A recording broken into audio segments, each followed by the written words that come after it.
সামনে নির্বাচন আসতেছে, 300 জন এমপি দাঁড়াবে বাংলাদেশে। কথা বলে না কেন? এর ভেতরে 151 জন মানুষ যদি অ্যাডভোকেট মোয়াজ্জেম হোসাইন হেলাল সাহেবের মতো মানুষ আমরা কোরআন বুকে নিয়ে যারা সংসদে প্রবেশ করবে, এক কথা বলেন, উনি যদি কোরআন বুকে নিতে না চায় তাহলে ওনাকে ভোট দেওয়ার দরকার নেই। 151 জন আমরা চাই কোরআন বুকে নিয়ে তারা সংসদে প্রবেশ করবে। সংসদের প্রথম অধিবেশনে তারা বলবে, মাননীয় স্পিকার, আমরা নামাজের বিল চাই। এটা বলবে না? বলতে বাধ্য, কারণ আল্লাহর নির্দেশ সূরা হজের 41 নম্বর আয়াত, আল্লাযীনা ইম্মাক্কান্নাহুম ফিল আরদি আকামুস সালাহ, যাদেরকে আমি জমিনে শাসন ক্ষমতা দেব, ওরা যদি মুমিন হয় ওরা প্রথম অধিবেশনে নামাজের বিল আনবে। আর আমরা জানি ওনারা এই বিল আনতে বাধ্য, এই প্রতিশ্রুতি দিয়েছে দেশের মানুষের কাছে। ওনারা যদি বলে যে হাত তোলেন, 151 জন যদি হাত তুলতে পারে সঙ্গে সঙ্গে বিলটা কায়েম হয়ে যাবে। ওই দিন থেকে বাংলাদেশের 18 কোটি মানুষ নামাজ পড়তে বাধ্য। তখন আর আমির হামজার ওয়াজ করা লাগবে, ভাই সলিমুদ্দিন নামাজ পড়ো? বলেন, 18 কোটি মানুষ প্রতিদিন 5 ওয়াক্ত নামাজ পড়বে। আপনি ভোট দিয়েছিলেন হেলাল সাহেবকে, মাত্র একটা ভোটের কারণে আপনি 18 কোটি মানুষের নামাজে সওয়াব পাবেন। এবার নিয়ামের কোন হুজুর নিয়ে আসবেন এই ফতোয়া ভুল ধরেন। কিছু মানুষ উস্কানি দেয়, এই যে চাঁপাইনবাবগঞ্জের 2 মুফাসসিরে কোরআন আছে স্বামী স্ত্রী, হারুন সাহেব আর হারুন সাহেবের বউ, এরা ফতোয়া দেয় যে কোনো আলেম ওলামা, কোনো ইমাম মুয়াজ্জিন এরা যেন কোনো ব্যক্তির পক্ষে ভোট না চায়। এটা তাদের জন্য জায়েজ নেই। জায়েজ না জায়েজ আপনার কাছ থেকে ফতোয়া নেওয়া লাগবে। আপনি কি মুফতি? আমার নামের আগে মুফতি লিখা আছে। আমি ফেকা নিয়ে কামেল পাস করেছি। অন্তত আমি যদি ফতোয়া দিতাম তো মেনে নেওয়া যেত, কারণ এই সার্টিফিকেট সরকারি সার্টিফিকেট। আর আপনার কি সার্টিফিকেট আছে? কি দিয়ে ফতোয়া দিলেন? যে আপনি ভোট চাইতে, রায় চাইতে মানা করলেন, মানে আপনি মানা করলেন আর দেশের আলেমরা শুনে বসে থাকবে না? আপনি কাকে মানা করেছেন জানি না, আমারে মানা করেন তো আসেন। 56,000 বর্গ মাইলের প্রতি ইঞ্চিতে যারা একামতে দিন প্রতিষ্ঠা করতে চায়, এদেশে আল্লাহর জমিনে আল্লাহর আইন প্রতিষ্ঠার জন্য যারা কাজ করে, আমি প্রত্যেকের জন্য ভোট চাবো, নাম ধরে চাবো। বাবা দিতে আসেন তো, দেখে আসেন। বাংলাদেশে 128 জন মানুষ দায়িত্বে ছিল। এই 15.5 বছর অন্তত তারাই ঘুরিয়ে ফিরিয়ে হাসিনাকে বসিয়েছে বৈধ অবৈধ ভাবে। আর কথা বলে না কেন? এখন যদি বলেন তাড়াতাড়ি নির্বাচন দেন, নির্বাচন আমরাও চাচ্ছি, তাড়াতাড়ি দিলে কি হবে? বরিশালের ডিসি গেছে কুষ্টিয়ায়, কুষ্টিয়ারটা গেছে কুড়িগ্রাম, কুড়িগ্রামেরটা এসেছে কুমিল্লায়। মাল তো একই আছে, শুধু চেয়ার পাল্টিয়েছে। জিনিস একই আছে না, খালি জায়গা পাল্টিয়েছে। এরাই তারা যারা এতদিন ওই জালেমা মহিলাকে টিকিয়ে রেখেছিল। এখন যদি ওই মানুষগুলোর কাছে দায়িত্ব দেন সংস্কার না করে, আজ আমরা যারা বলছি যে নির্বাচন চাই কিন্তু সংস্কার করার পর, এটা যদি না করেই তাড়াতাড়ি দিয়ে দেন, আল্লাহর কসম করে বলছে আবার দিনের ভোট রাতে হয়ে যাবে। কিছু মানুষ দেখছে কিচ্ছু চায় না, তারা খাবার খাবেন না, পানি খাবেন না, কি খাবেন? নির্বাচন। আর নির্বাচন তো খাওয়া যায় না, না খাবো। সামনে বসা মুসলমান ভাইরা, পর্দার আড়ালের সম্মানিতা মা এবং বোনেরা, প্রশাসনের ভাইরা, যেহেতু পাশেই মনে হয় থানা, নাকি বন্দর থানা,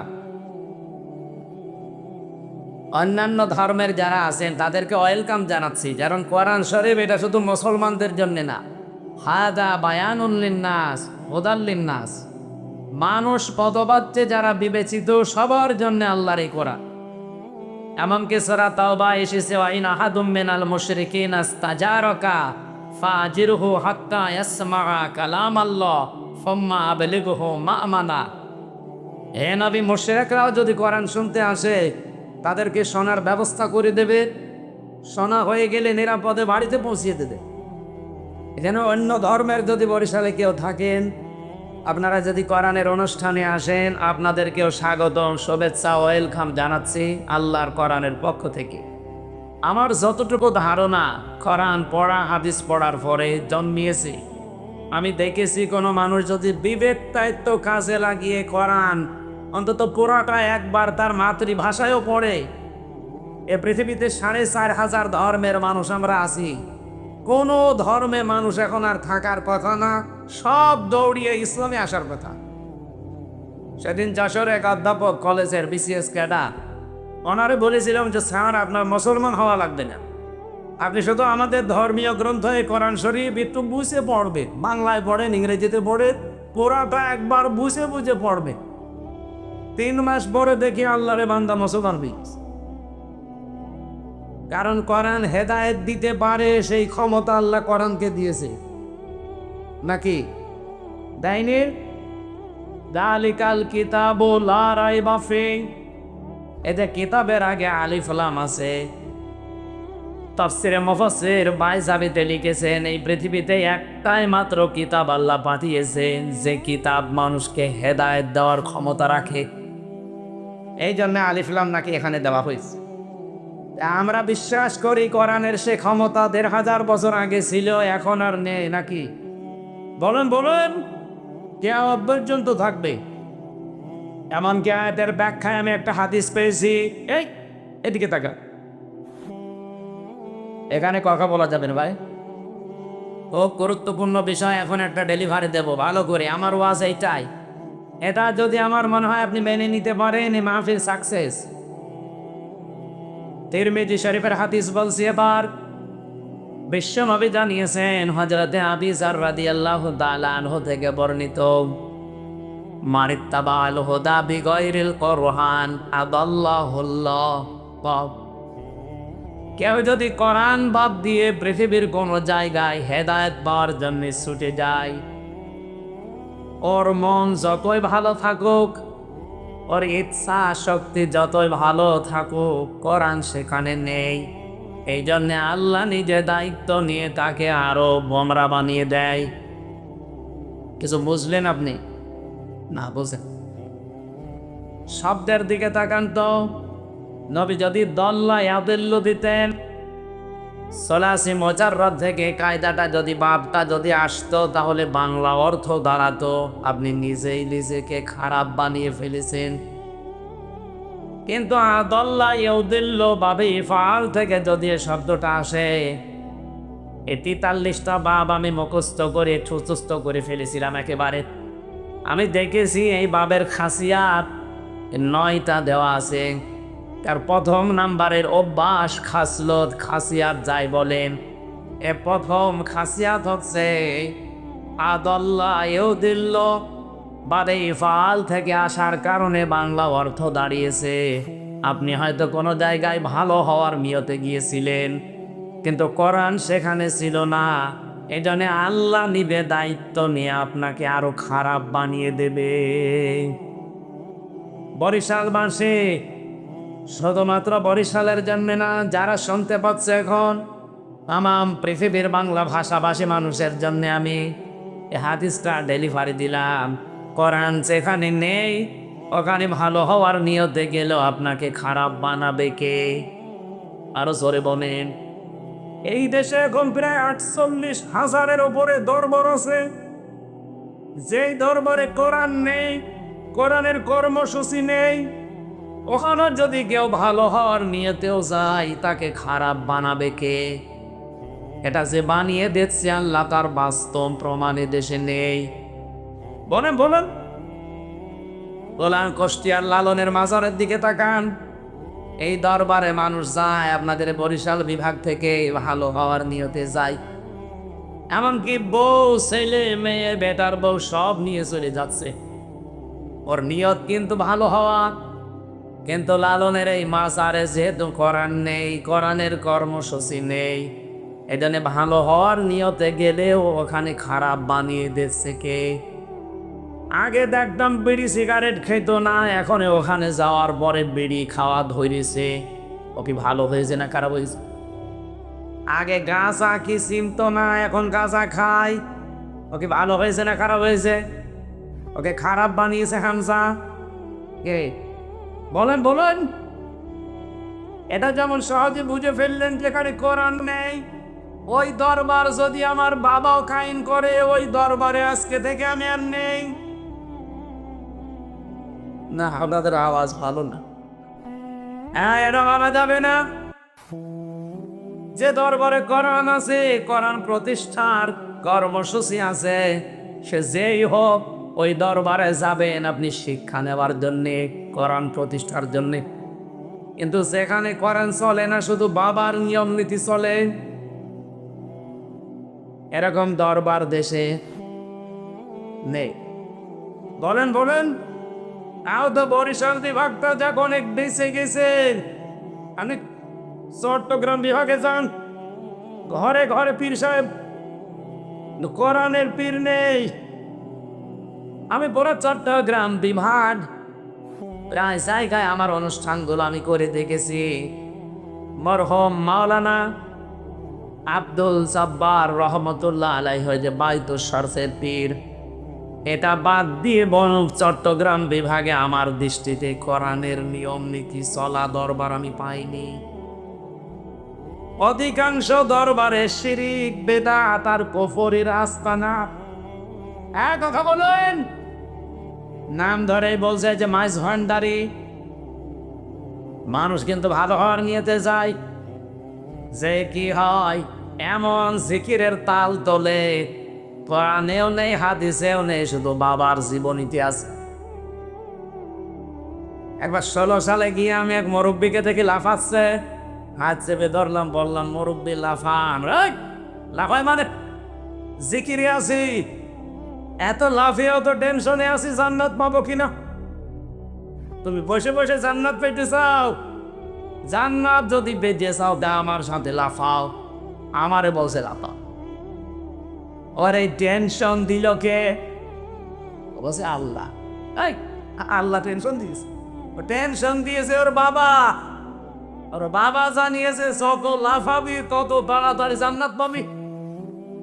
অথচ আপনি নবীজির 63 বছরের জীবন, বিশেষ করে 40 থেকে 63 এই 23 বছর পুরাটা খুলে দেখেন, সাহাবীদের জীবন পুরাটা খুলে দেখেন, কোনদিন কোন সাহাবী এভাবে লাফিয়েছে আপনি পাবেন?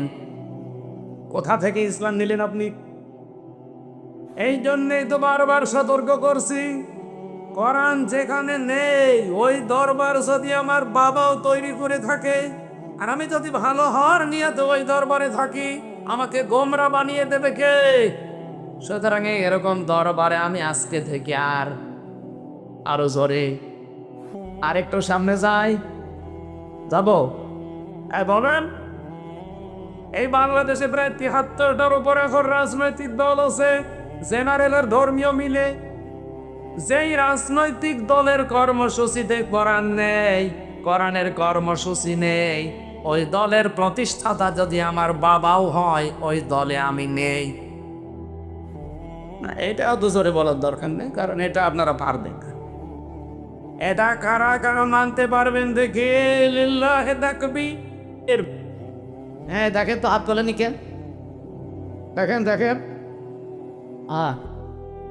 আলহামদুলিল্লাহ, ঠিক আছে, আর লাগবে না, হয়ে গেছে।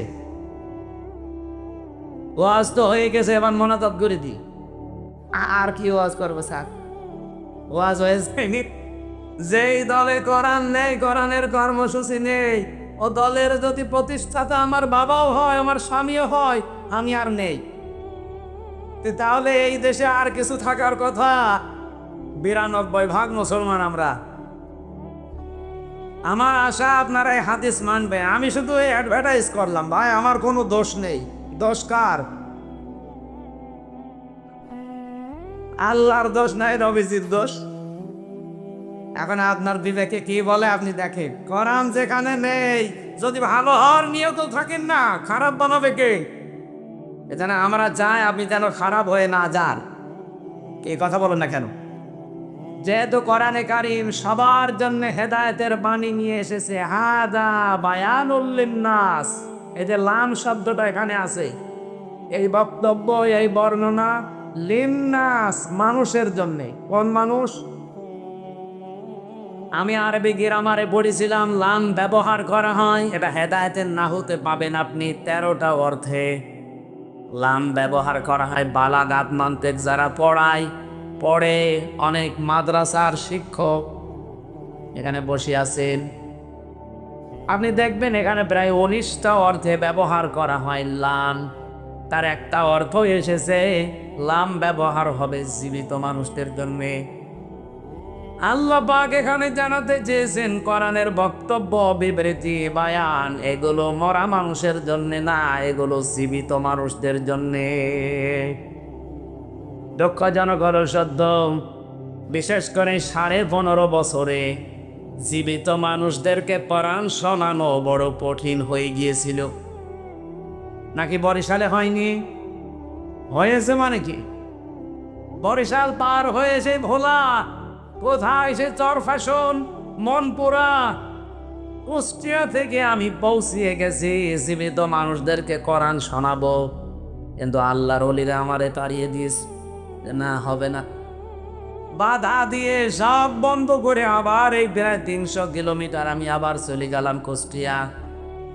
বলেন তো, যারা বাধা দিল ওদের বাবা মারা গেলে আমারে ডেকে বলবে হুজুর কোরআন পড়ি দেন।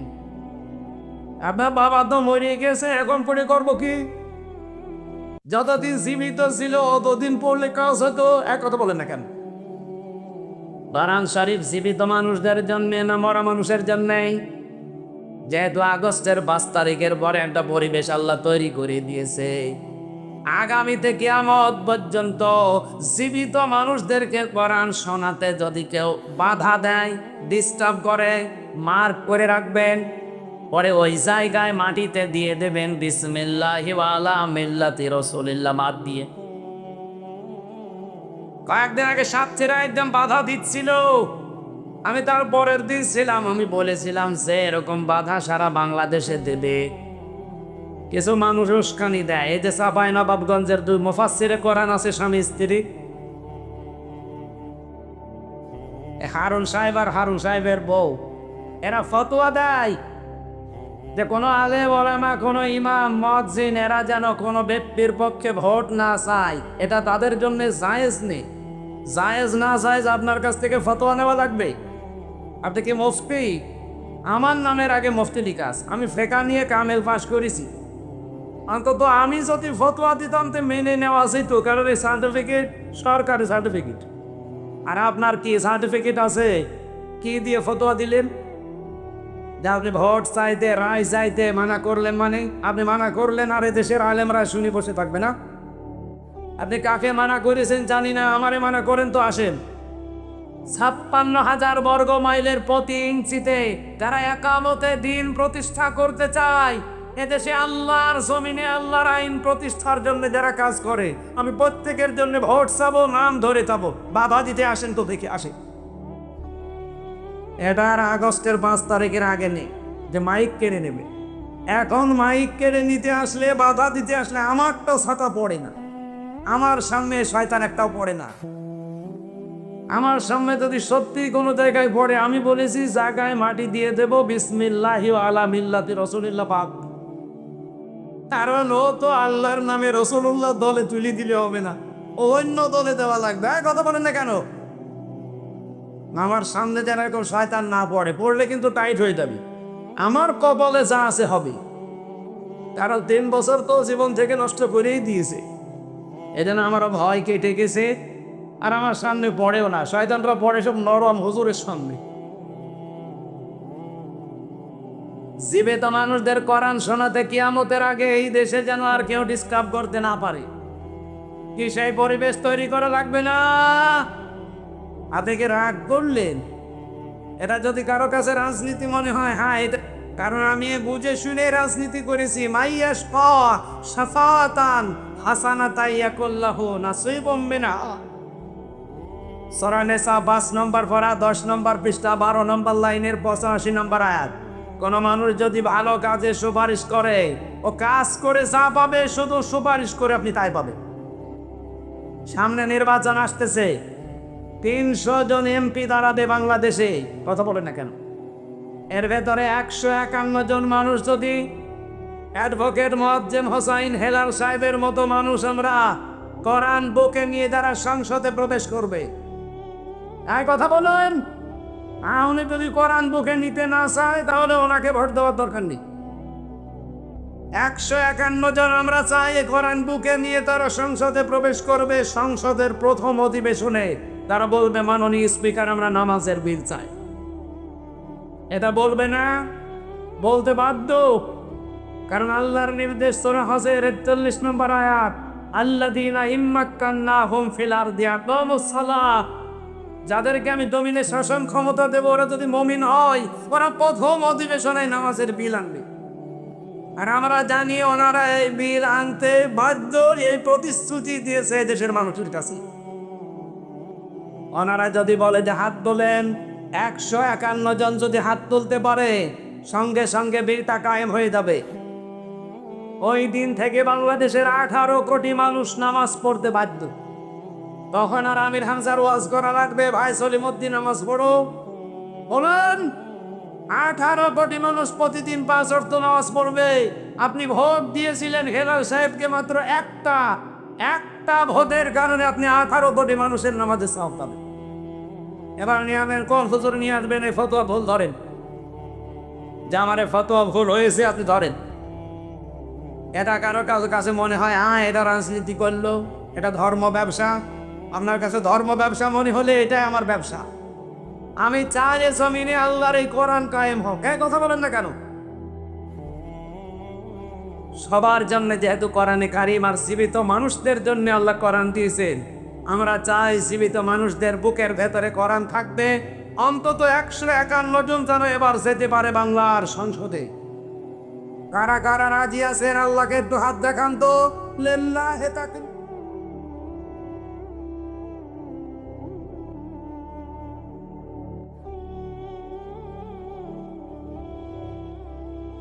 আলহামদুলিল্লাহ। ভাই, কিছু মানুষের যদি মন খারাপ হয় তো মোনাজাতের পরে আমার সাথে একা একা বসেন, আপনাকে আমি একটা জিনিস দেব। কানের নিচে এমন জোরে 2টা দেব না, সব টের পেয়ে যাবে। অনেকে বলে হুজুর আমি কিছু বুঝি না। এত বাংলায় বলার পরেও যদি ও না বোঝে, আমার মনে হয় একটা রওশনের সাথে এ কথা বলছে না কেন? রওশনের সাথে ছিল না বিরোধী দলীয় নেত্রী? কি নেত্রী পেয়েছিল আপনারা? আসে না যা শিখিয়ে দেয় ওইটা বলি। তা আমরা এরকম যেন না হয়ে যায়। এত খোলামেলা বাংলায় বলার পরেও যদি কেউ মানতে না চান, বুঝতে না চান, এ দোষ আর আমার না, এ দোষ কার? অবশ্যই আল্লাহর। ঠিক আছে, আল্লাহ যদি আপনাকে হেদায়েত না দেয়, আমার হাতে তো নেই। উনি যদি আপনাকে না দেয়, এ দোষ উনারই। কারণ আপনাকে আবার হেদায়েত পাওয়ার মতো যোগ্যতা থাকা লাগবে। এক কথা বলছেন, আপনার যদি যোগ্যতা না থাকে সত্যি আল্লাহ আপনাকে হেদায়েত দেবে না। যেহেতু দল মত জাতি বর্ণ ধর্ম নির্বিশেষে আজকের এই অনুষ্ঠানে আমরা সাজিয়েছি, আর সব আমার মনে হয় সব কিছুই ফেলে দিয়ে আমরা কোরআনের পেছনে আজকে এসেছি। খুশি হয়ে বলেন আলহামদুলিল্লাহ। দরুদ আর সালাম পড়ছে আমাদের নবী, মানবতার মহান শিক্ষক মুহাম্মদুর রাসূলুল্লাহ সাল্লাল্লাহু আলাইহি ওয়াসাল্লামের প্রতি। আল্লাহ রাব্বুল আলামিন তাকে মিশন এবং ভিশন দিয়ে পাঠিয়েছিলেন 3টা। কয়টা বলেন বলেন? নবীজির প্রথম মিশনই এইটা ছিল, তার প্রথম ভিশনই এইটা ছিল তাওহীদ প্রতিষ্ঠা। এখন তাওহীদ কিভাবে প্রতিষ্ঠা করবেন সেই ফর্মুলা আল্লাহ সূরা আলে ইমরানের 64 নম্বর আয়াতে দিয়েছেন। ওলিয়া আহলাল কিতাবে তাআলাউ ইলা কালিমাতিন সাওয়াইন বাইনানা ওয়া বাইনাকুম আল্লাহ না'বুদা ইল্লাল্লাহ ওয়া লা নুশরিকা বিহি শাইআও ওয়া লা ইয়াত্তাখিযা বা'দুনা বা'দান আরবাবাম মিন দুনিল্লাহ ফাইন তাওয়াল্লাউ ফাকুলু শাহাদু বিআন্না মুসলিমুন। বলেন আল্লাহু আকবার। কিভাবে তাওহীদ প্রতিষ্ঠা করবেন সেই ফর্মুলা আল্লাহ দিয়েছেন এখানে তিনটা। হে নবী, আপনি আহলে কিতাব যারা কিতাবের অনুসারী দাবি করে তাদেরকে ডাক দেন। এ পৃথিবীতে আজ ইহুদি যারা বলে আমরা মুসা নবীর অনুসারী, আমি বাইরের দেশে যখন ঘুরতে যাই, আমার অনুষ্ঠানগুলোতে বিশ্বের বিভিন্ন দেশে আমাকে নিয়ে গেছে। ওই দেশে যাওয়ার পরে যখন ইহুদিদের সাথে আমি মিশেছি, দেখলে মনে হবে না এটা ইহুদি, মনে হয় যে বিশাল আল্লামা, দাড়ি বড়, জুব্বা একেবারে পা পর্যন্ত, পাগড়ি মাথায় দেওয়া, তার সাথে তার স্ত্রী, খাস পর্দা করা, হাত মোজা পা মোজা পর্যন্ত পরা, ছেলে মেয়ে চার পাশে দাঁড়িয়ে বসে আছে। নাম জিজ্ঞাসা করলে নাম বলে, বোঝা যায় না। যেই বলে আপনার নবীর নাম কি, বলে জোসেফ। জোসেফ মানে মুসা আলাইহিস সালাম। হযরতে মুসা নবীকে তোরা জোসেফ বলে ডাকে। খ্রিস্টানদের সাথে মিশেছিলাম সিঙ্গাপুরে, যে জিজ্ঞাসা করলাম কি আপনার নাম কি, নাম বলার পরে প্রথমে বুঝি নাই। জিজ্ঞাসা করলাম আপনার নবীর নাম কি, বলছে যিশু। যিশু মানে ঈসা আলাইহিস সালাম। ওরা নবীদের নামও পাল্টিয়ে দিয়েছে। তাদের ধর্মীয় কিতাব যেটা তাওরাত, ইনজিল, জাব্বর একটাও ঠিক রাখে নাই, প্রত্যেকটা তারা উলট পালট রদ বদল করে ফেলেছে। এই জন্যে আসল ইহুদি, আসল খ্রিস্টান এগুলো পৃথিবীতে এখন আর নেই। যা আছে এই নেতানিয়াহু, এগুলো ভেজাল। এ পৃথিবীর নিকৃষ্ট মানুষের তালিকা আপনি পাবেন, এখন সার্চ দেন বলে 6 জন মানুষের নাম আসবে। এ পৃথিবীতে নিকৃষ্ট মানুষ যারা, তাদের 6 জনের ভেতরে প্রথম নাম্বারে হিটলার, খ্রিস্টান। কি ছিল বলেন বলেন। 2 নম্বরে নাম পাবেন, এখন জীবিত আছে, নেতানিয়াহু। 3 নম্বরে নাম পাবেন আমাদের প্রতিবেশী, নামে কলঙ্ক, এই মোদি। আল্লাহর ঘরগুলো একটা একটা করে ভেঙ্গে মিশিয়ে দিচ্ছে মাটির সাথে। এই কথা বলেন না কেন? 4 নম্বরে নাম পাবেন যেটা পালিয়েছে। আমি নাম নিলাম না, আমার নাম নিলেও কেমন যেন লাগে। এই নিকৃষ্ট মানুষগুলো পৃথিবীর তালিকায় পাবেন এদের নাম। এটা না আসল ইহুদি, আসল খ্রিস্টান, আহলে কিতাব এখন আর নেই। যদিও তারা সংসদে দাঁড়িয়ে কথা মানুষকে বোঝাতো যে আমার ছেলে বিয়ে করেছে খ্রিস্টান মেয়ে, তাতে কি, সে তো আহলে কিতাব। হঠাৎ করার জায়গা পান না। আহলে কিতাব দুনিয়া এখন আছে কোনটা? ওরা যদি মুসা নবীকেই মেনে চলবে, ওরা যদি ঈসা নবীকে মেনে চলবে, তাহলে মানবতার সাথে মহা কৌতুক আজকে ইসরায়েল আর এই মুশরিকরা করতে পারতো না। কোরআনে কারীম জানিয়েছে, লা তাজিদান্না শাদ্দান্নাসি আদাওয়াতাল লিল্লাযীনা আমানুল ইয়াহুদা ওয়াল্লাযীনা আশরাকু। এই পৃথিবীতে 2টা জাতি ইমানদারদের যা অন্যতম শত্রু হিসাবে কাজ করবে, একটা ইহুদি আর একটা মুশরিক।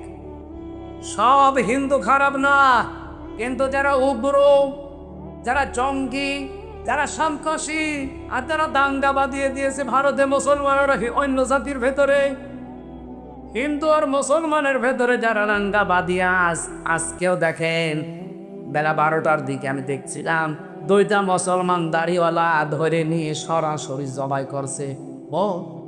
আপনি এদেরকে জঙ্গি বলেন না, আর জঙ্গি বলেন ফিলিস্তিনের মুসলমানদের। পৃথিবীতে সবচাইতে বড় জঙ্গি ইহুদিরা আর মুশরিকরা। বলেন, এরা আমাদের প্রকাশ্য শত্রু। শত্রুর সাথে শত্রুর মতো ব্যবহার করা লাগবে। কেউ যদি শত্রু চিনতে ভুল করে, আপনি যদি মনে করেন লা ইলাহা ইল্লাল্লাহু মুহাম্মাদুর রাসূলুল্লাহ, বকরা সাপ আমি নিজে বাড়ির ভেতরে রাখবো, নিরাপদে থাকবেন, বলেন না কেন? আল্লাহ নিজে যখন শত্রু বলে আখ্যা দিলেন, সুতরাং এদেরকে শত্রু হিসাবে চিহ্নিতে পরে সামনে চলা লাগবে। আমি আবার বলছি, সব হিন্দু খারাপ না, সব খ্রিস্টান খারাপ না। এই পৃথিবীতে যারা উগ্র, এই মানুষগুলো মানবতার দুশমন। পৃথিবীর 810 কোটি মানুষ আমরা এখন আছি, আহ্বান জানাচ্ছি আজকের এই আলোচনা দিয়ে, কারণ বিশ্বের বিভিন্ন দেশে এখন মানুষ শুনতে পাচ্ছে বিভিন্ন ভাষায়। আমি তামিলনাড়ু গিয়ে দেখি তামিল ভাষায় আমার ওয়াজ চলছে, থাইল্যান্ডে গিয়েছিলাম দেখি থাই ভাষায় আমার ওয়াজ চলছে। তার মানে বিশ্বের বিভিন্ন জায়গায় যে যেই ভাষা তারা রূপান্তর করে শোনে। সবাইকে আহ্বান জানাচ্ছি প্রত্যেকটা জায়গা থেকে এই পৃথিবীর নিকৃষ্ট দুইটা মানুষকে, মোদি আর নেতানিয়াহু, এই দুইটাকে থামান। নাই মানবতা কিন্তু সামনে ভয়ঙ্কর বিপদে পড়বে। এই কথা বলেন, এদেরকে থামানো দরকার এক্ষুনি।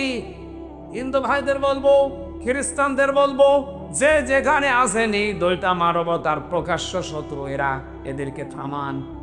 এরা নিজেদের স্বার্থে, ব্যক্তিগত স্বার্থে শয়তানের ধোঁকায় পড়ে পৃথিবীর মানুষকে আজ জ্বালিয়ে পড়িয়ে ছারখার করে দিচ্ছে। আবার যদি এখন যুদ্ধ লেগে যায় তামাম দুনিয়াতে, কোনো উপকার তো নেই, যা ক্ষতি হয়ে যাবে 100 বছরে পৃথিবী সেই ক্ষতি তুলতে পারবে না। এখানে আহলে কিতাব সত্যিকার অর্থে যদি কেউ থেকে থাকেন, যেহেতু এই দেশে ওরকম সেরকম কিছু নেই, আমাদের দেশে তাহলে এখন নবীর এই প্রথম ভিশন এবং মিশন যদি আমরা কায়েম করতে চাই, কি সেটা তাওহীদ প্রতিষ্ঠা। দল মত জাতি বর্ণ ধর্ম নির্বিশেষে সবাইকে আমরা ডাক দিয়ে আসেন। 3টা বিষয় যদি আমাদের এক থাকে, সেখানে আমরা আর কোনো ফতোয়াবাজি, মতপার্থক্য, মতানৈক্য করব না। 1 নম্বরে আল্লাহ না'বুদু ইল্লাল্লাহ, সিদ্ধান্ত নেওয়া লাগবে যে আল্লাহ ছাড়া এই দুনিয়ায় আর কারো ইবাদত হবে না। কথা বলেন না কেন? আজকে সুন্নি জামাতের যে অনুষ্ঠান ছিল গতকালকে, ওনারা যে ঘোষণা দিয়েছে, ওনারা কি কোনোদিন এই ঘোষণা দেয় যে আল্লাহ 5 জন? কথা বলেন না কেন? আমরা সবাই মিলে বলি আল্লাহর ইবাদত ছাড়া অন্য কারো ইবাদত আমরা করব না। আমিরে জামাত দেবদার শফিকুর রহমান হাফিজাহুল্লাহ ময়মনসিংহ জিয়ে গতকালকে আপনারা দেখেছেন স্টেজে কতগুলো বিভিন্ন রাজনৈতিক দলের আলেমদের হাত সব আকাশের দিকে তুলেছে, বলছে আমরা আল্লাহ এক, কোরআন এক, রাসূল এক, যাওয়া লাগবে এক কবরে, আমাদের আর কোনো মত পার্থক্য নেই, আমরা সব এক। আমরা তো তাওহীদ প্রতিষ্ঠার জন্য প্রথমে এইটাই চাই, যারা বলবে আল্লাহ ছাড়া কারো ইবাদত আমরা করি না, তারাই আমার ভাই। একবার বলেন না কেন? তারাই আমার দলের লোক। 2 নম্বরে ওয়ালা ইয়াত্তাখিযা বা'দুনা বা'দান আরবাবাম মিন দুনিল্লাহ, আমরা আল্লাহর সাথে কাউকে শিরিক করব না, অংশীদার করব না। এখন শিরিকটা কি এইটা জানা লাগবে। আর 3 নম্বরে আল্লাহ বাদে অন্য কাউকে আমরা অভিভাবক হিসাবে মানব না। এই যে এক জায়গায় এসে ঐক্য হওয়ার মূল নীতি কিন্তু এই 3টা।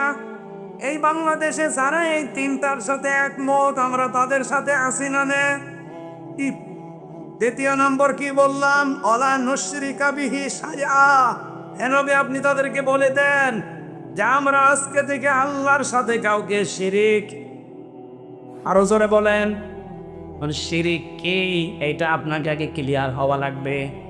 শিরিক বিল জাত, শিরিক বিল সিফাত, শিরিক বিল ইখতিয়ারা, শিরিক বিল হুকুক, আমি 120 প্রকার পর্যন্ত তাফসিরের কিতাবে পেয়েছিলাম। আপনি এই তথ্যটা পাবেন তাফসিরে ফি জিলালিল কোরআন সৈয়দ কুতুব রহমতুল্লাহ আলাইহি নুশরিকা বিহি শাইআর ব্যাখ্যায় তিনি দিয়েছেন 120 প্রকার। এখন একটা একটা করে যদি শিরিকি বলতে যাই, আয়াতই আমার শেষ হবে না। আমি একেবারে সারাইজ ধরে এক বাক্যে জবাব দিচ্ছি। এদিকে তাকান, এই এদিকে তাকান। শিরিক কত প্রকার কি কি এটা আমার উদ্দেশ্য না বলা। এক কথায় আপনাকে আমি শিরিক বোঝাবো, লাইন আশরাকতা লা ইয়াহবাতান্না আমালুকা। কত বড় কঠিন কথা। লাইন আশরাকতা লা ইয়াহবাতান্না আমালুকা।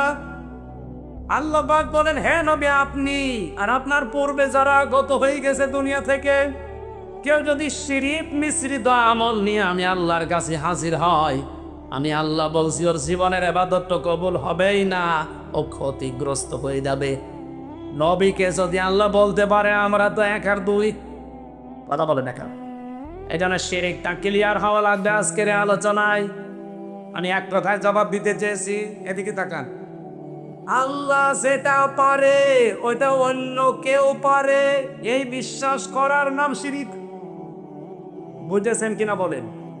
আল্লাহ যেটা পারে ওইটা অন্য কেউ পারে, এই বিশ্বাস করার নাম শিরক। যারা করে তারা মুশরিক। মুশরিকের জন্য জান্নাত হারাম, জাহান্নাম ওয়াজিব। সূরা মায়েদার ভেতরে আয়াতগুলো আছে, 6 নম্বর পারা 19 নম্বর পৃষ্ঠার 12 নম্বর লাইনে আছে, ইন্নাহু মাইয়াশরিক বিল্লাহি ফাকাদ হারামাল্লাহু আলাইহিল জান্নাহ ওয়া মাআওয়াহুন নার ইলা আখিরি আয়াত। আমার যেহেতু দলিল দেওয়া উদ্দেশ্য না, আমার উদ্দেশ্য সেই কথাটা ক্লিয়ার করা। এদিকে তাকান ভাই। আল্লাহ যেটা পারে ওইটা অন্য কেউ পারে। বলেন বলেন, সন্তান দিতে পারে কে? ওটা অন্য কেউ পারে। যদি অন্য কেউ পারে এই বিশ্বাস আপনি করেন, আপনি শিরিক করলেন। আর শিরিক করলে সে কি? বলেন বলেন। এই পৃথিবী বানিয়েছে শুধুমাত্র কে? অন্য কেউ এর সাথে যোগ আছে। কেউ যদি মনে করে যে না অন্য কেউ আছে, সে কি? পৃথিবী যেহেতু আল্লাহ বানিয়েছেন, সৃষ্টিকর্তা আল্লাহ, পৃথিবীর সব কিছুর সৃষ্টির মালিক কে? এর ভেতরে অন্য কারো হাত আছে। কিন্তু একজন এই দেশে বলে ফেলেছিল ফসলে বরকত দেখে যে মা দুর্গা গজে সরিয়ে এসেছে, এই জন্য ফসলে বরকত রয়েছে। সৃষ্টিকর্তা আমরা সবাই জানি আল্লাহ, উনি বানিয়ে দিল অন্য কাউকে। উনি কি হয়েছে? মুশরিক। বলেন বলেন, আরো জোরে বলেন। পৃথিবীতে তো আল্লাহ বানিয়েছে, শুধু এতটুকু না, আলাহুল খালকু ওয়াল আমরু, বানিয়েছি আমি, আইনও চলবে। আরো জোরে বলেন। সুতরাং আল্লাহর এই জমিনে আল্লাহর আইন বাদ দিয়ে অন্যের আইন যারা আজ প্রতিষ্ঠা করার জন্য দল করেন, ভোট দেন, সমর্থন করেন, মিছিল মিটিং করেন, টাকা পয়সা খরচ করেন, আপনি কিন্তু আল্লাহর সাথে শিরিক করছেন। এটা আমি বানালাম। সূরা আলে ইমরান 4 নম্বর পারা 9 নম্বর পৃষ্ঠার 3 নম্বর লাইনের 154 নম্বর আয়াতের মাঝের অংশে আছে, ইয়াকুলুনা হাল্লানা মিনাল আমরি মিন শাইইন কুল ইন্নাল আমরা কুল্লাহু লিল্লাহ। হ্যাঁ নবী, ওরা জিজ্ঞাসা করে যে আইন তৈরি করার ক্ষমতা আমাদের আছে? আপনি বলেন যে না, এটা শুধুমাত্র তৈরি করবে কে? আরো জোরে। সুতরাং বাংলাদেশে যা চলছে এটা কি আল্লাহর আইন না মানুষের আইন? মানুষের এই আইন যারা প্রতিষ্ঠার জন্য চেষ্টা করেন, আল্লাহর কসম আপনি কিন্তু মুশরিক হয়ে গেছেন। আমরা চাই জমিন যার আইন তার। অনেকে আজ বলে বাংলাদেশে জামাত ইসলাম যারা করে তাদের আকীদায় সমস্যা। এই মাজলুম দলটার উপরে এরকম একটা তহমত আপনি দিতে পারলেন? এত বড় মিথ্যা তহমত আপনি দেন কি করে? বাংলাদেশ জামাত ইসলামীর আকীদা হচ্ছে জমিন যার আইন তার। এর বাইরে যদি জামাত ইসলামীর কারো আকীদা থাকে, ওই জামাত করার দরকার নেই। আপনি বলেন তো এর বাইরে আকীদা আছে আপনার? জমিন যার আইন তার। আমরা কোরআন থেকে সূরা আলে ইমরান 154 নম্বর আয়াতের মাঝে এটা পেয়েছি, এইটাই আমাদের আকীদা। এর বাইরে যদি কারো আকীদা থাকে আপনি মুশরিক। এই কথা বলেন না কেন? সুতরাং এই জমিনে এখনো আল্লাহর আইনগুলো কায়েম হয়নি। আমরা চর্মচোখে দেখতে চাই, দেখাতে চাই এ কোরআনের 500 আইন 56,000 বর্গ মাইলে চলছে। এটা দেখতে চান না? এই কথা বলো না কেন? এই প্রকাশ্য শিরিক বাংলাদেশে এখন চলছে। সংস্কার যখন আরম্ভ হয়েছে, বারবার আহ্বান জানিয়েছে এই যে নির্বাচন আমরা এখনই চাই না, তার একটাই কারণ যে সংস্কার করেন। বাংলাদেশে 1628 জন মানুষ দায়িত্বে ছিল। এই 15.5 বছর অন্তত তারাই ঘুরিয়ে ফিরিয়ে হাসিনাকে বসিয়েছে বৈধ অবৈধ ভাবে। আর কথা বলে না কেন? এখন যদি বলেন তাড়াতাড়ি নির্বাচন দেন, নির্বাচন আমরাও চাচ্ছি, তাড়াতাড়ি দিলে কি হবে? বরিশালের ডিসি গেছে কুষ্টিয়ায়, কুষ্টিয়ারটা গেছে কুড়িগ্রাম, কুড়িগ্রামেরটা এসেছে কুমিল্লায়। মাল তো একই আছে, শুধু চেয়ার পাল্টিয়েছে। জিনিস একই আছে না, খালি জায়গা পাল্টিয়েছে। এরাই তারা যারা এতদিন ওই সালেমা মহিলাকে টিকিয়ে রেখেছিল। এখন যদি ওই মানুষগুলোর কাছে দায়িত্ব দেন সংস্কার না করে, আজ আমরা যারা বলছি যে নির্বাচন চাই, কিন্তু সংস্কার করার পর এটা যদি না করেই দাওয়াতারি দিয়ে দেন, আল্লাহর কসম করে বলছে আবার দিনের বড় রাতে হয়ে যাবে। কিছু মানুষ দেখছে কিচ্ছু চায় না, তারা খাবার খাবেন না, পানি খাবেন না, কি খাবেন? নির্বাচন। আরে নির্বাচন তো খাওয়া যায় না, না খাবো।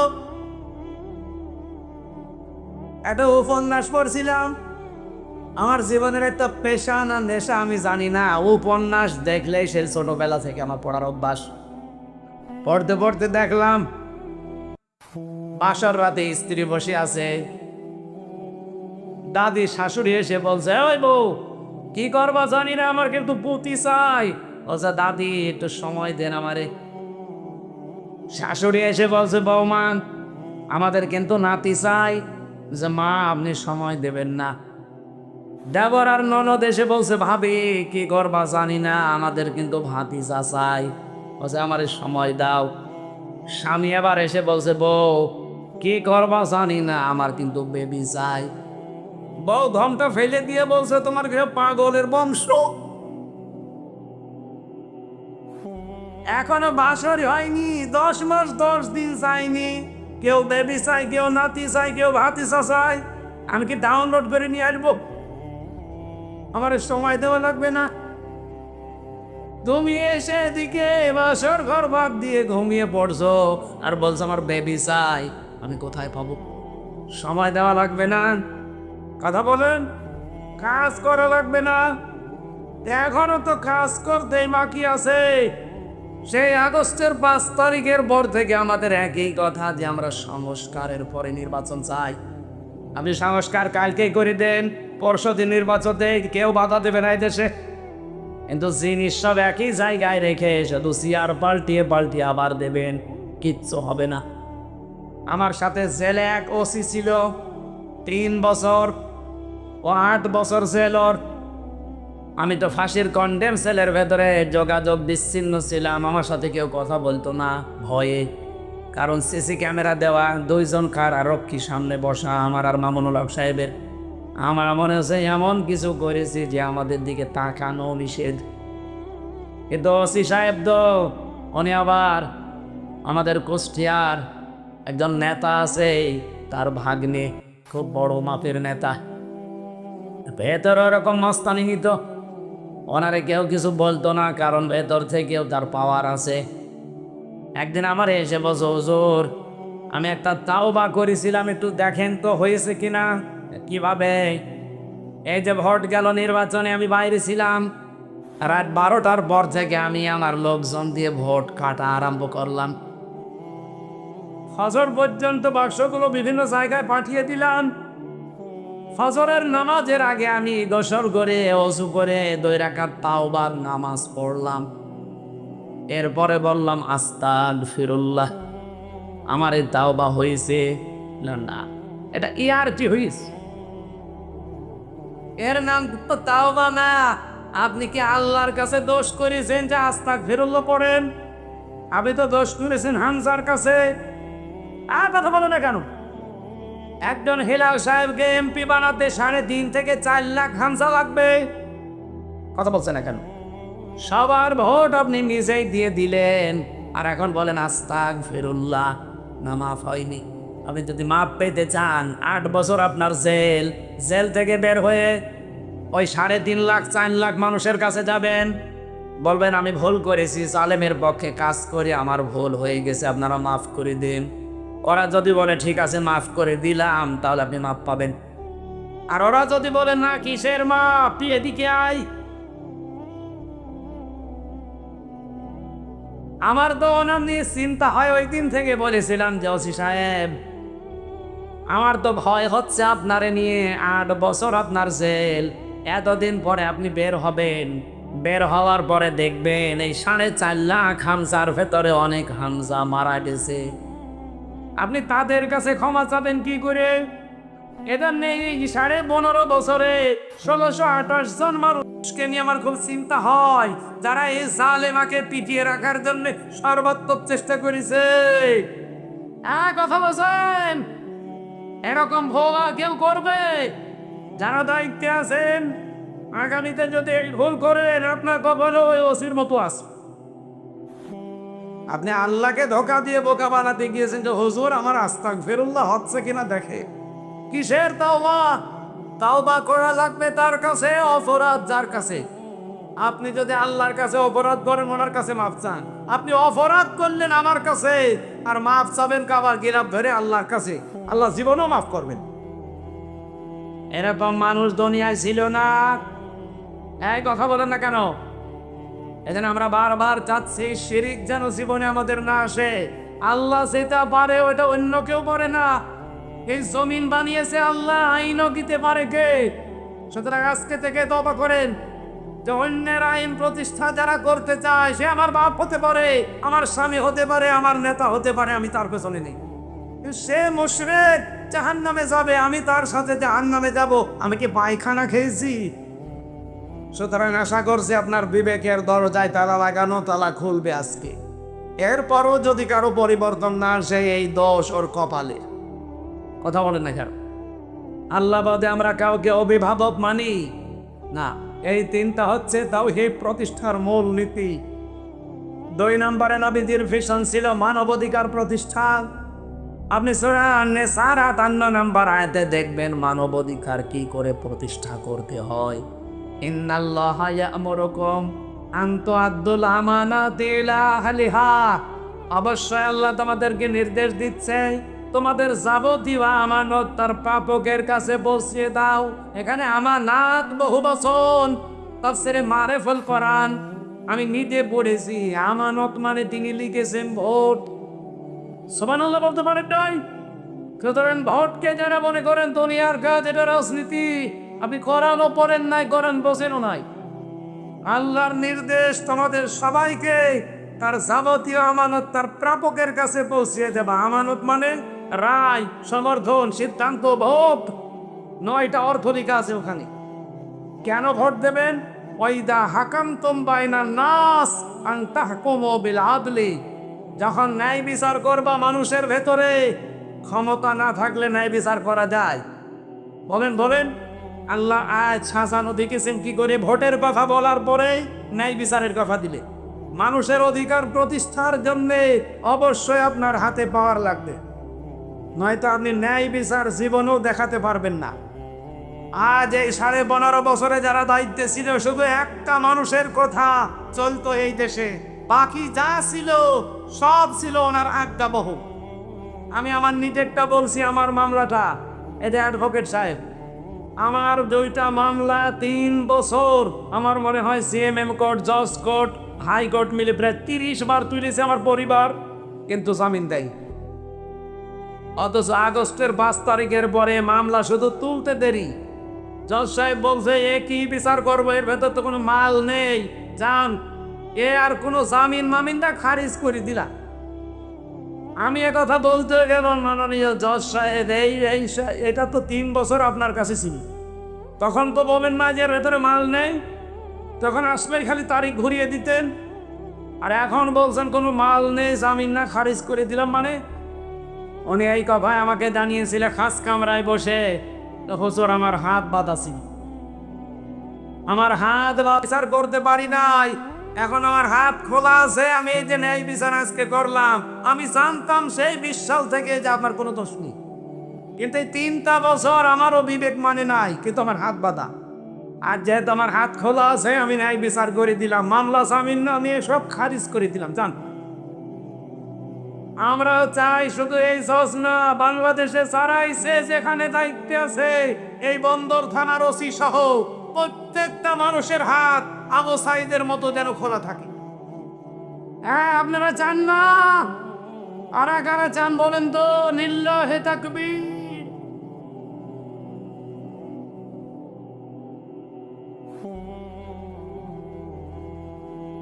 আলহামদুলিল্লাহ ভাই, আমরা চাই 1628 জন মানুষ এখন দায়িত্বে আছে, কারো হাত বাঁধা থাকবে না। ওই শুধু একজনের হাত খোলা ছিল, যেটা পালিয়েছে ওইটার, আর বাকি সবার হাত, এমনকি কাওয়া কাকুর হাতও বাঁধা ছিল। হ্যাঁ, কা শুধু আন্দাজে কা কা করতো, ওর ভেতরে কিচ্ছু ছিল না, ওর হাত বাঁধা।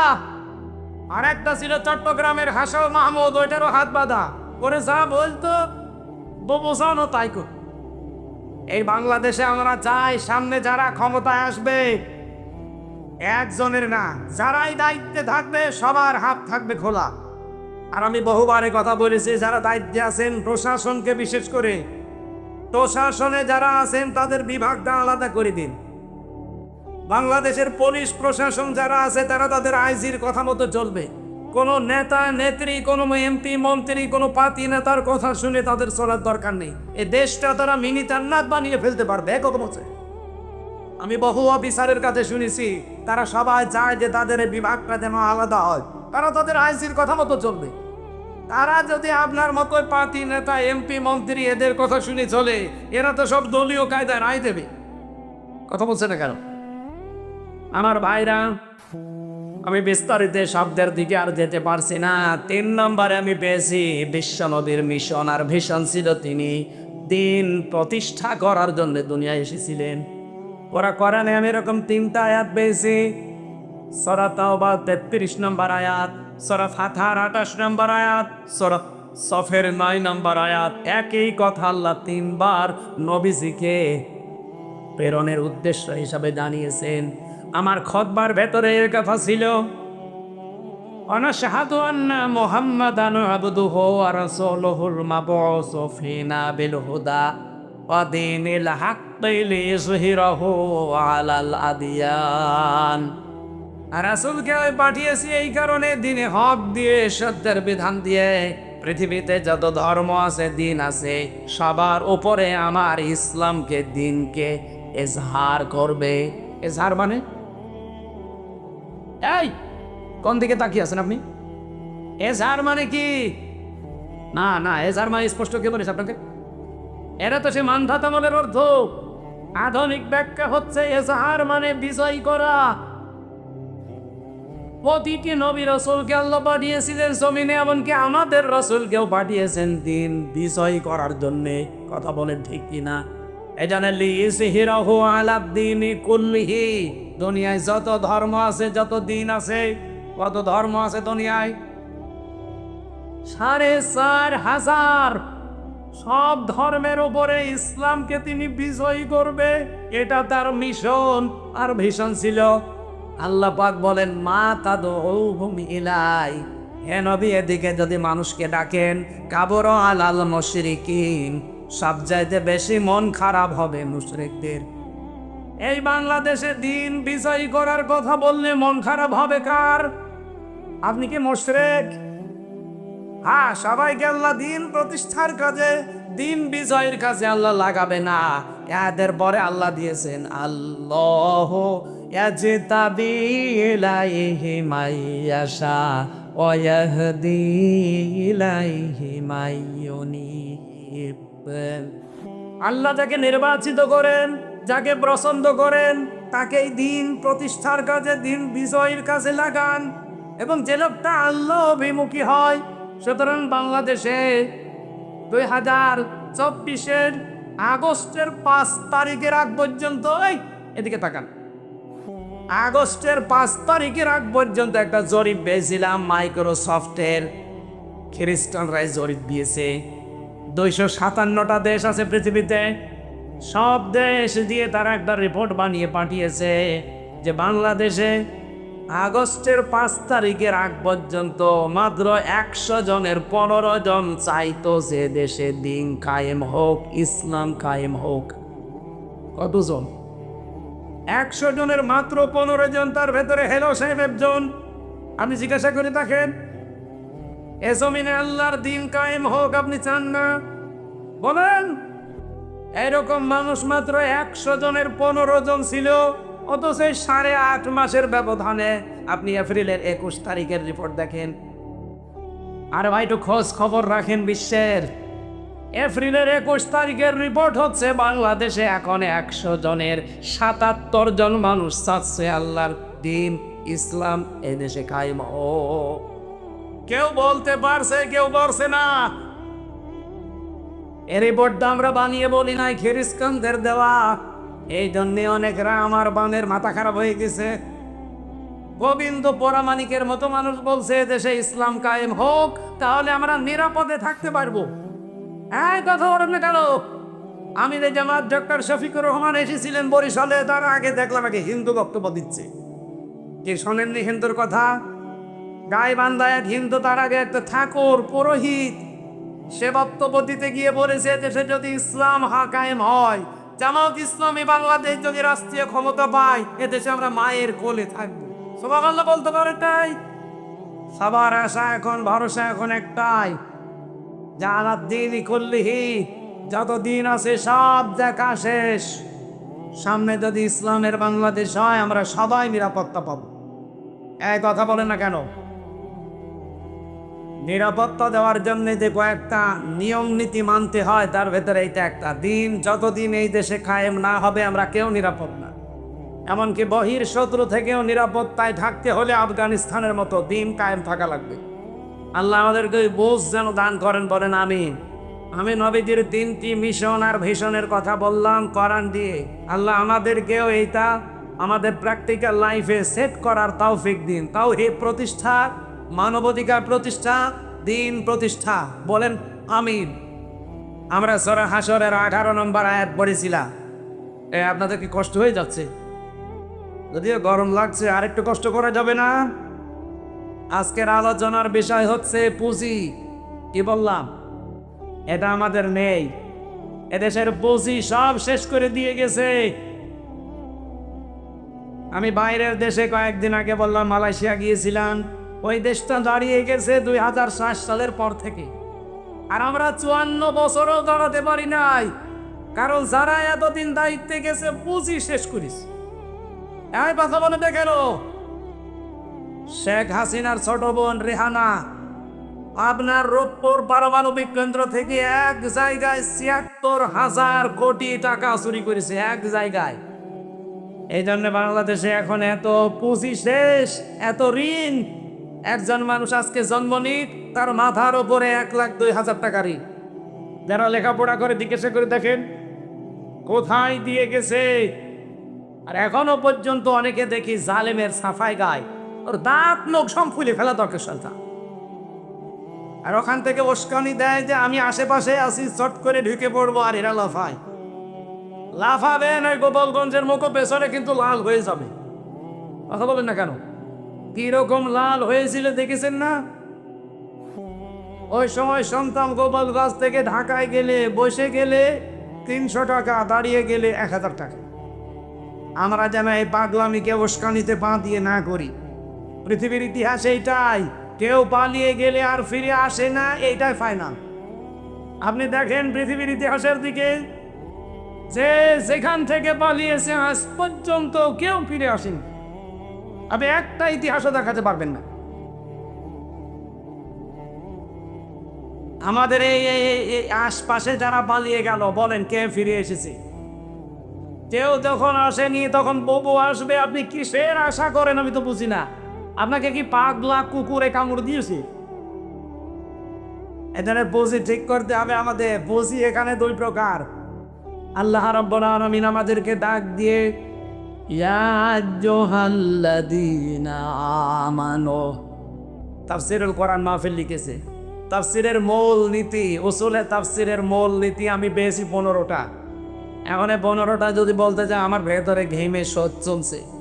এই সবগুলো বলা আমার মনে হয় এখন দরকারও নেই আর সম্ভব না। আমি মূল কথায় চলে যাচ্ছি। পুঁজি থেকে ইমানদারকে আল্লাহ এখানে ডাক দিয়েছে। কাকে? সুতরাং বেঈমান যদি এখানে কেউ থাকেন, আপনি চলে যান। আপনার জন্য আজকের এই আয়াত না, আপনার জন্য আলাদা আয়াত আছে। কোন বেঈমান আছেন এতে চলে যাচ্ছে? এগুলো কি? বসেন, বসেন। ইমানদারকে আল্লাহ ডাক দিয়েছেন। এবার শোনেন, আল্লাহ রাব্বুল আলামিন ইমানদারকে ডাক দিয়ে বললেন, ইত্তাকুল্লাহ, আমি আল্লাহকে ভয় করো। কি এটা? সেই জন্মের পর থেকে শুনছি তাকওয়া তাকওয়া তাকওয়া, কি এটা আমরা অনেকেই জানি না। এদিকে আধুনিক ব্যাখ্যাটা শোনেন, তাকওয়া মানে শুধুমাত্র আল্লাহর ভয় না, তাকওয়া মানে যোগ্য। কি বললাম? আপনাকে যোগ্যতা অর্জন করা লাগবে। সূরা নূরের 55 নম্বর আয়াতের ব্যাখ্যা পাবেন। আল্লাহ বলেন, ওয়াদাল্লাহুল্লাযীনা আমানু মিনকুম ওয়া আমিলুস সালিহাত লা ইস্তাখলিফান্নাহুম ফিল আরদ কামা ইস্তাখলাফাল্লাযীনা মিন ক্বাবলিহিম। আমি আল্লাহ তোমাদের ভেতরে তাদের সাথে ওয়াদা করেছি যে আমি জমিনের শাসন ক্ষমতা দেব যারা দুইটা কাজ করবে। এক নম্বরে যারা ঈমান আনবে, দুই নম্বরে যারা আমলে সালেহ করবে। এই তাকওয়ার অর্থ আর সালেহ শব্দের অর্থ একই। তাকওয়ার অর্থ যোগ্য, সালেহ শব্দের অর্থ যোগ্য। সুতরাং ঈমান আনার পাশাপাশি আমাদেরকে যোগ্যতা অর্জন করা লাগবে।